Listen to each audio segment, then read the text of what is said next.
Yang Apple na hawak ni Apple ang solusyon. Ipalulok, ipalulok. Tapos, sige na. Wag na yan, si Inday Sara, hindi sumasagot. Hindi niya masagot. Blah, blah, blah. Blah, blah, blah. Tapos sabi ko, okay, sige, walang problema. Pinatawag nila yung mga kasamahan ko sa aming opisina. Walang problema. Sabi ko, anong gusto ninyo? Sige, pupunta kami. Kaya naman namin sagutin yan lahat. Di sige. Pagdating doon, kinulong na Lopez. yung isang kasama namin, si Yusek Lopez. Lopez. Nagalit na ako. Nagalit na ako. Dahil ako naman yung hinahabol ninyo. Ako yung gusto ninyong paalisin. Ako yung gusto ninyong sirain. Bakit nyo dinadamay yung mga kasama ko sa opisina? Sinabi niya, pasensya na. Sinabi niya sa kapatid ko, pasensya na, sabihin nyo sa kanya. Dahil lahat naman tayo dito, sundalo lang.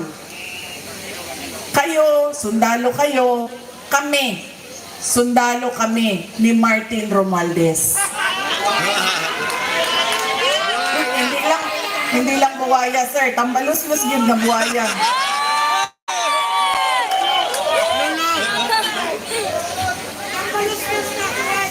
Sinagot siya ng kapatid ko, sundalo tayong lahat. Pero kami, sumusunod kami sa tamang orders. Hindi kami sumusunod sa mali. Yan! Hindi ko nga alam kung paano nyo napili yan si Joel Chua, pero nasabi na sa akin yun. Yan ang karakas ng inyong congressman. Ganyan ang pag-uugali ng inyong congressman. Hindi namimigay ng hopya. At sundalo daw siya. Hindi ko lang alam kung kaya niya yung hirap ng pagiging sundalo daw siya. Pero hindi naman niya sinusunod yung tama. Ang sinusunod niya ay yung mali.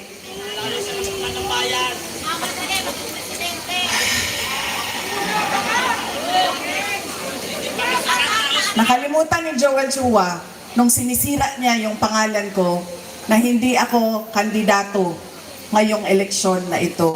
Walang mawawala sa akin. Nawala naman ang pangalan ko dahil kinuha nila at niyuraakan nila. Pero nakalimutan niya, kandidato siya ngayong eleksyon na ito. Kaya ano ang dapat nating gawin para kay Apple Nieto? O hindi lang iboto, ano pa ang dapat nating gawin? Ikampanya. Idala sa lahat ng mga presinto. At sabihan ang ating mga kasama, bigyan nyo ng 0 yang putang inang Joel Chua.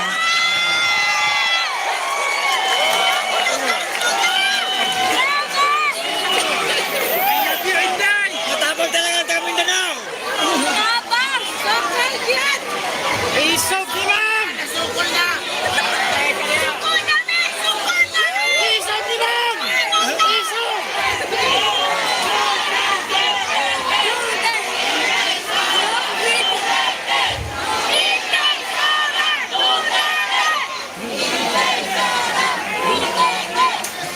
Mga kababayan, ang lahat ng ginagawa natin ay para sa Diyos, sa bayan, at sa bawat pamilyang Pilipino.